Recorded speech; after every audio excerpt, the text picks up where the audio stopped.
नमो असंगी संग, वो असंगी भी है तो वो संग भी है, क्योंकि मैंने पहले ही कहा कि उसकी सत्ता के बिना न कोई पाप कर सकता है न कोई पुण्य कर सकता है, न चल सकता है न हिल सकता है न देख सकता है न उठ सकता है न बैठ सकता है न सो सकता है, सब में वो है। इसलिए वो सबके साथ है। सबके माय सकल सुई न्यारा, रंग बिन रंग दिखावे। अब परमात्मा का कोई रंग नहीं है। रंग कितने हैं? रंग किसके हैं? रंग के प्रकार है 5, और 5 रंग 5 तत्व के हैं, और परमात्मा 5 रंग सुई न्यारा, वो 5 रंग से अलग है। तो ये कौन सा रंग वो हमें दिखाते जब वो रंग में ही नहीं है? तो रंग बिन रंग, वो रंग है परम आनंद। आकाश तत्व का रंग है काला, और वायु तत्व का रंग है हरा, अग्नि तत्व का रंग है लाल, जल तत्व का रंग है सफेद, और पृथ्वी तत्व का रंग है पीला। ये 5 ही रंग है। इसलिए ध्यान में जब कोई ये 5 रंग आपको दिखाई दे तो आप तत्व में हो, क्योंकि रंग तत्व में आते हैं। और इन 5 रंग से अलग उस दिव्य स्वरूप की अनुभूति है, तो वो रंग परमात्मा का रंग है। उसको रंग तो नहीं कहा जाता, मगर वो प्रकाश, दिव्य प्रकाश दिखता है, और वो दिखता है उसी आत्मा के प्रकाश से, सुरती से नहीं दिखता। सुरती की हद जहां तक है वहां तक हम काल के घेरे में, सुरती जाके वो शब्द में समा जाती है, वो दिव्य प्रकाश में समा जाती है। महाराज ने बदावा में कहा है, अनंत भान अविनाशी शोभा, अनंत भान अविनाशी शोभा, सुरत निरत सैया चाली है जो मां, सुरत निरत सैया चाली है जो मां, अड़ा पिंगला सुख मण नारी, अड़ा पिंगला सुख मण नारी, हाय वारा रूप दये, वारा रूप निहारत हारी, मारा गुरा दिया देश चालो सैया मारा सुकरा सागर, मारा जीवारा तारण, सायब मावसे, मारा गुरा दिया देश चालो सैया मारा गुराजीरा देश चालो ये सैया मारी। कौन कहती है? ये जीव आत्मा कह रही है। जीव ही उस पद में जा सकता है। जीव का ही जीवपना मिटता है। आत्मा तो अमरलोक से आई ही है, इसलिए उसको आत्मा न कहते हुए मैंने जीवात्मा कहा। ये जीवात्मा सैया नाम सखी, जीवात्मा की सखी है अंदर में। ये सुरती, निर्ति, विरह, प्रेम, ये जो भजन में हम साथ लेते हैं, ये सब उस जीवात्मा की सखियां है, सहेलियां है। मन है, निजमन है, मन की प्रवृत्तियां है, वो सबको कह रही है कि मारा गुरा जिरा देश चालो ये सैया मारी। तुम अभी तक मेरे साथ थी, मैं तुम्हारे साथ थी।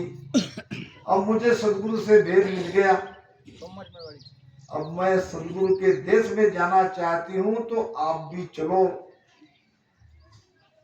क्यों कि मारा सुकारा सागर, मारा जीवारा तारा। वो जीव का तारनहार है वो पद, जीव का उद्धार होता है वहां जाने पर, जीव का जीवपना मिट जाता है, फिर जीव भाव में ये आत्मा नहीं आती। वो सुख का सागर है, वहां सुख ही सुख है, और वहां मालिक रहता है, वहां साहेब रहता है, वहां परमात्मा रहता है। परमात्मा कैसा है? तो अनंत भान, भान नाम सूर्य, एक नहीं, हजार नहीं, लाख नहीं, करोड़ों नहीं, अनंत। उस परमात्मा की शोभा, उसकी महिमा, उसकी दिव्यता अनंत कोटि सूर्य के प्रकाश से की है। कहीं तो करोड़ों की बात आती है, कोटक भाण हुआ उजियारा, दिल ही में साहेब दीदारा। उस मालिक का दीदार जब घट में होता है तो ये दिव्य प्रकाश की अनुभूति होती है, और वो ध्वनिया तो सुनते ही है, क्योंकि ध्वनि है और दिव्य प्रकाश है और आनंद है। तीनों अगर एक जगह आपको इकट्ठा अनुभव में आ रहा है तो आप उस पद में हो। मगर ये प्रकाश देखने वाली सुरती नहीं है, क्योंकि सुरती जाके उस दिव्य चेतना में, दिव्य प्रकाश में समा जाती है, न निर्ती है। सूरत निरत का काम न कोई, और मन पौना झूठा मिल दोई। मन का, श्वासा का, सुरती का, निर्ति का वहां काम नहीं है, क्योंकि वहां दिव्य प्रकाश है, प्रकाश ही प्रकाश है, आनंद ही आनंद है। सूरत निरत सैया चाली है जोबा, वहां उनके स्वागत में वो चल रही है, वो आगे बढ़ रही है, सुरती वहां तक ले जाती है।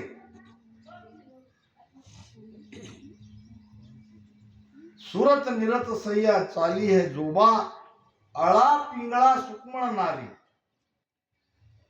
ये तीन नाड़ियां है, ईड़ा और पिंगला, दोनों एक होके सुक्मणा बनती है, और सुक्मणा का हद भी 10वें द्वार तक है।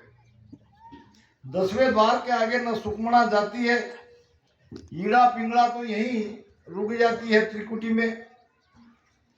जिनकी जामे मिल गई पाचे सतन होए, जिनकी जामे मिल गई, ईड़ा की चंद्र नाड़ी चंद्रस्वर में जाके मिल जाती है इस साइड में, पिंगला है सूर्य नाड़ी, सूर्य स्वर में जाके मिल जाती है, फिर दोनों ईड़ा पिंगला एक होते, ऐसा भजन होता है।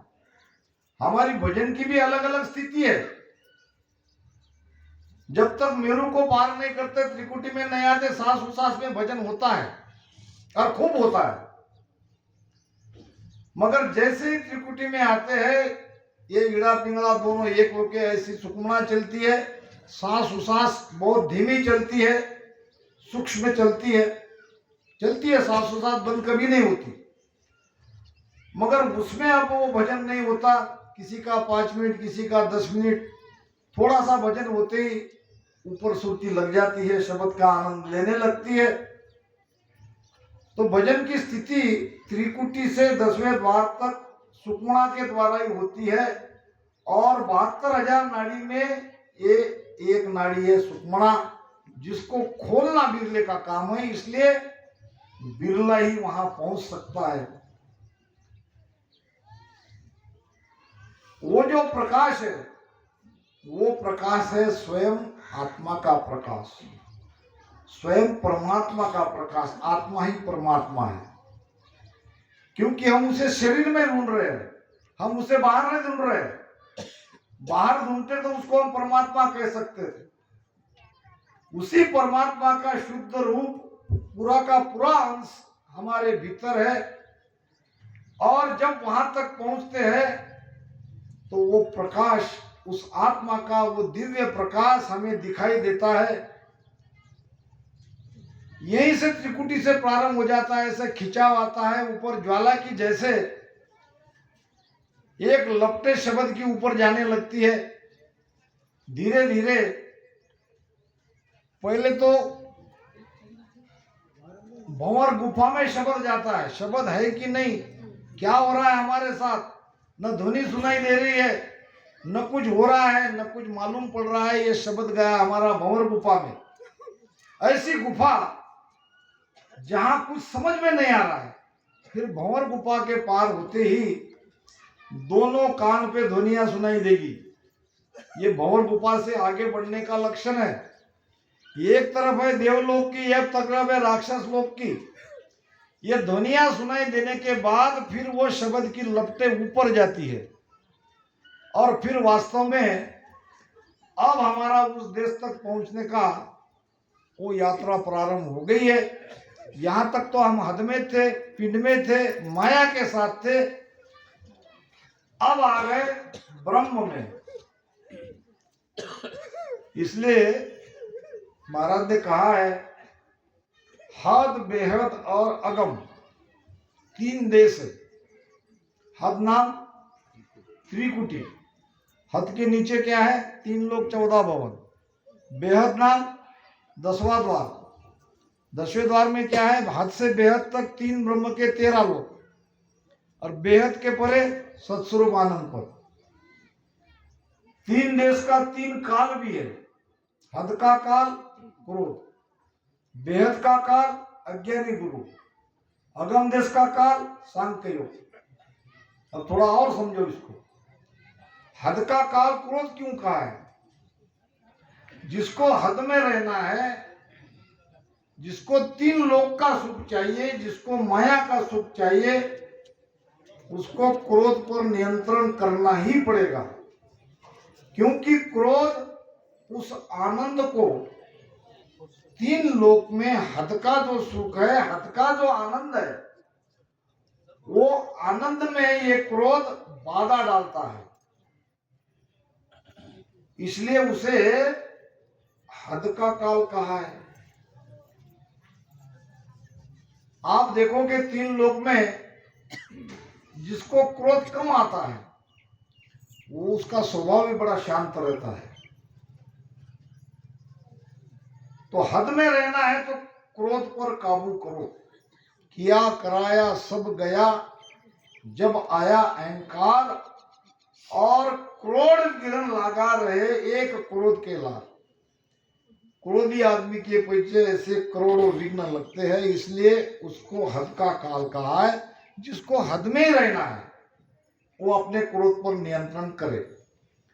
अब जिसको 10वें द्वार तक जाना है, बेहद में जाना है, तो उसको वैसी ध्यान की समझ रखने वाला गुरु चाहिए, जिसको ईड़ा पिंगला सुकमणा का ज्ञान है। ये सुकमणा नाड़ी आपको बेहद तक ले जाएगी। जो सुकमणा जानता ही नहीं है, महाराज कहते हैं, राजा विठलराव को महाराज ने कहा है कि त्रिकुटी तख्त न देखिया,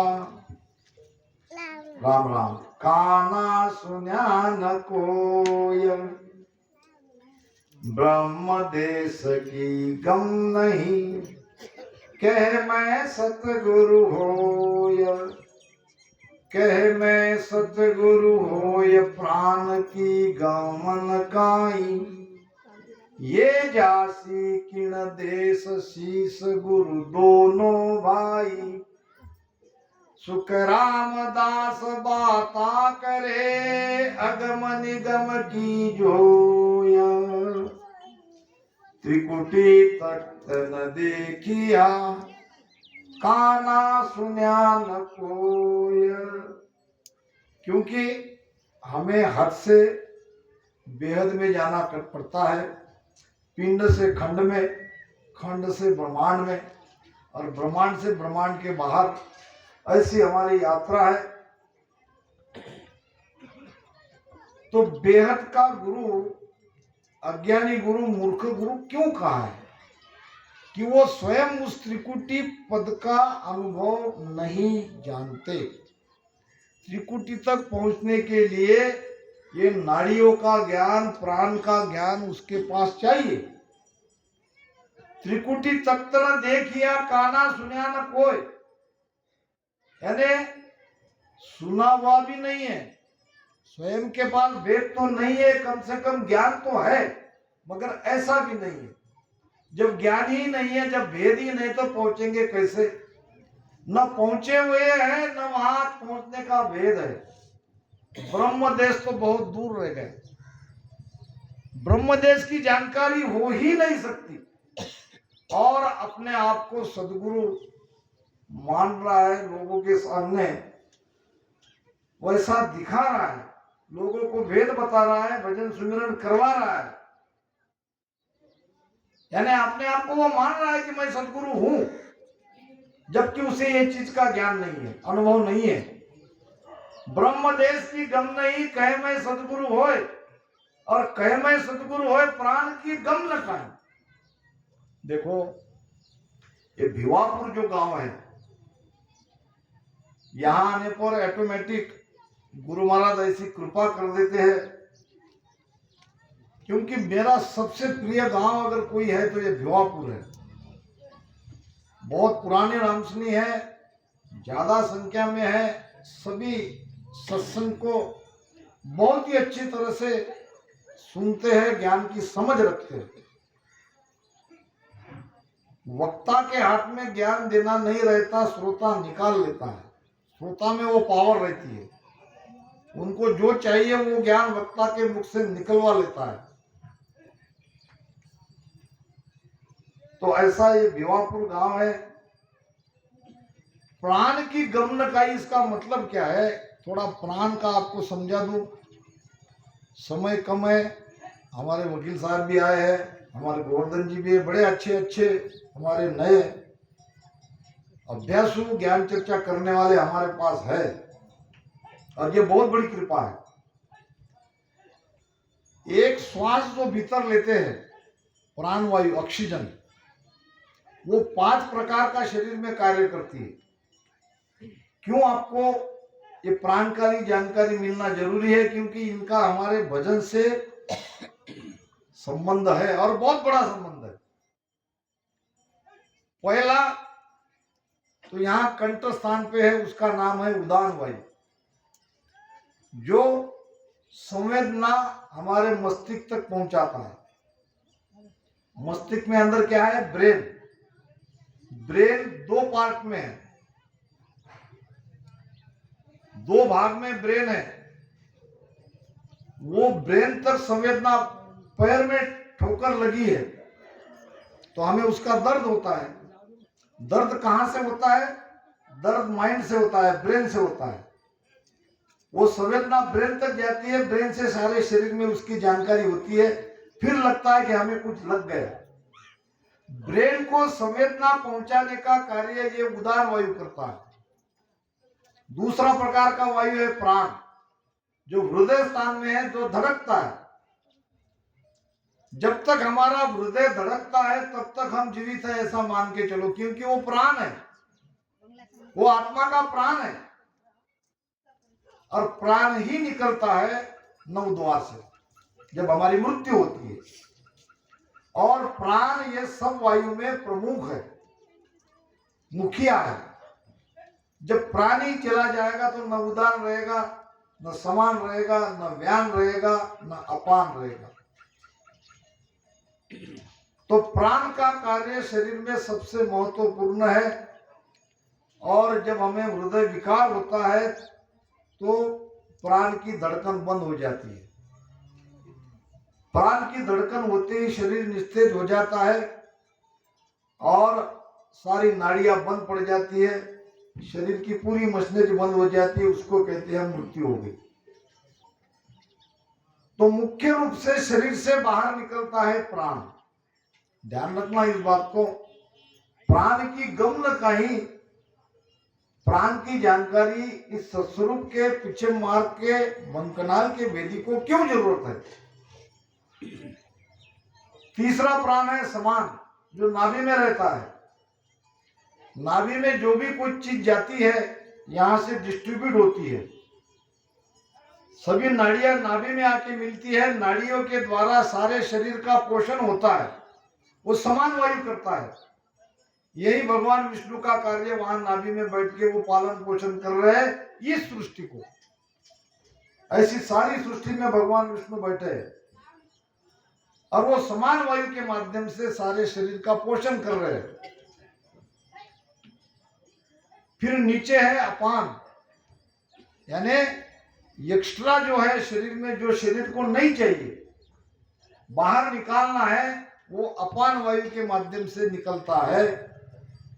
जैसे कि हम हमारे माता के गर्भ में थे, माता के गर्भ से बाहर आए तो वो अपान वायु से आए, और टट्टी पेशाब ये अपान वायु से ही होती है।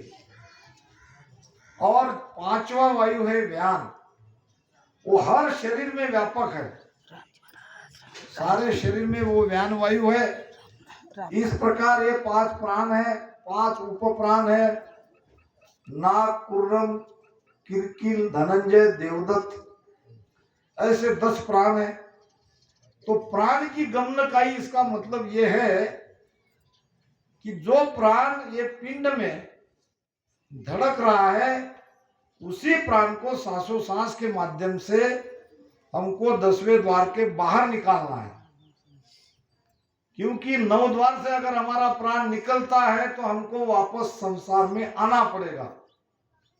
9 दरवाजा जगत सब जावे, जाका वारन पारा, और 10वो जाए उगाड़े कोई सोहे गुरु।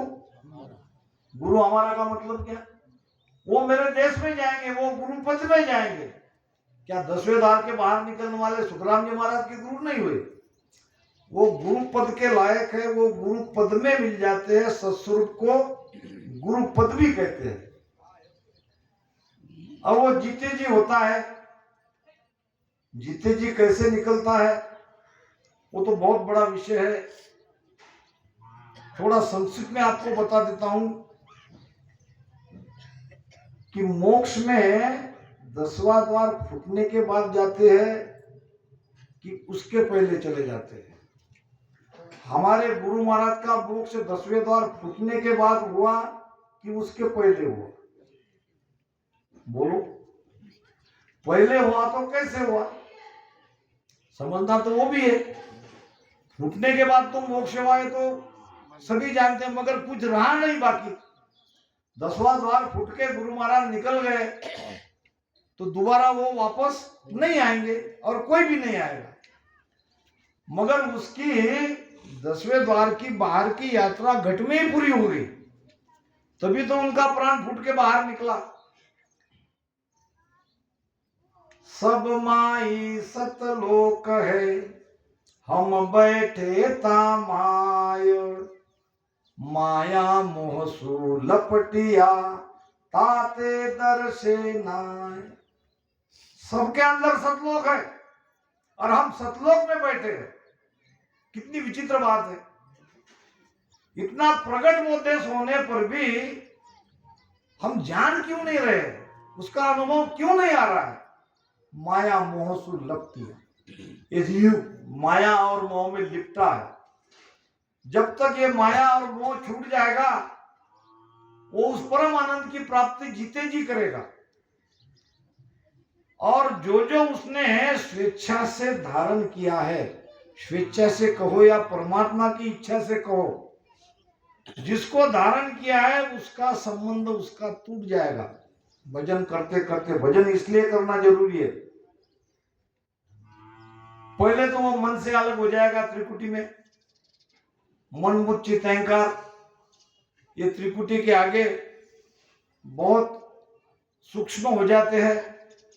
10वें द्वार तक रहता है ये चित्तमन बुद्ध अहंकार से उसका संपर्क टूट जाता है, उसको बस में कर लेता है। 5 इंद्रिया, 5 कर्मेंद्रिया, 5 ज्ञानेंद्रिया, इसको बस में कर लेता है। 5 तत्व से अलग अदर शब्द की ध्वनि वो सुनता है, वो तत्व में रहते हुए भी तत्व से अलग है, 3 गुणों से अलग हो जाता है। जब ये प्रकृति के सारे संबंध उसके जीते जी छूट जाते हैं तो वो बाहर ही है, वो घर में रहते हुए भी बाहर है, क्योंकि किसी से उसका कोई संबंध नहीं रहता। इसको कहते हैं जीते जी 10वें द्वार के बाहर निकल जाना। और जिसकी ऐसी स्थिति हो गई है, जब तक 10वां द्वार नहीं फूटता वो अमरलोक में नहीं जाएंगे, मगर उसकी सारी यात्रा उसकी अभी जीते जी हो गई है। जब उसको अमरलोक में जाना है तो उसका 10वें द्वार फूटेगा, सबका फूटेगा। अब उसको 1 जन्म लग सकते हैं, 2 लग सकते हैं, 3 लग सकते हैं, ये बात अलग है। इतना सब होने के बाद भी तो इसलिए हमें तो जीते जी उस परम आनंद को प्राप्त करना है। माया और मोह से सदगुरु सता में हम गाते हैं। ये की लाइन पे आपका ध्यान मैं आकर्षित करता हूं। जन सुख राम अमर घर पाया, पाया कह रहे ना महाराज कि पाऊंगा कह रहे। जन सुख राम अमर घर पाया, जामन मरण मोह नहीं माया।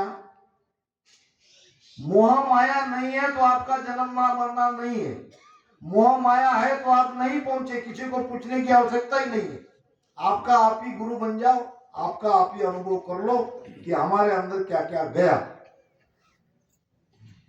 माया में अभी हमें इंटरेस्ट है, माया का सुख को अभी हम सुख मान रहे हैं, तो अभी हम नहीं पहुंचे। मोह हमारा छूटा नहीं है, अभी हम नहीं पहुंचे। यात्रा जारी है, छूटेगा, मगर वो स्थिति अभी आई नहीं है जिस स्थिति को हम ये कह सकेंगे कि हम निकल गए बाहर। बाहर का मतलब इस प्रकृति सदृश सभी पदार्थों से संबंध विच्छेद हो जाना, न कि केवल ध्वनि मुझे बाहर सुनाई दे रही है मैं पहुंच गया। इतना आसान नहीं है, बिरले की बात है, इसीलिए बिरले की बात है, समझना पड़ेगा। तो जब ये प्राण चेतना 10वें द्वार में आके इकट्ठी होती है, ये भी बात आपको और बता दूं, हमारा प्राण शरीर के इन द्वारों से क्यों निकलता है। प्राण मृत्यु समय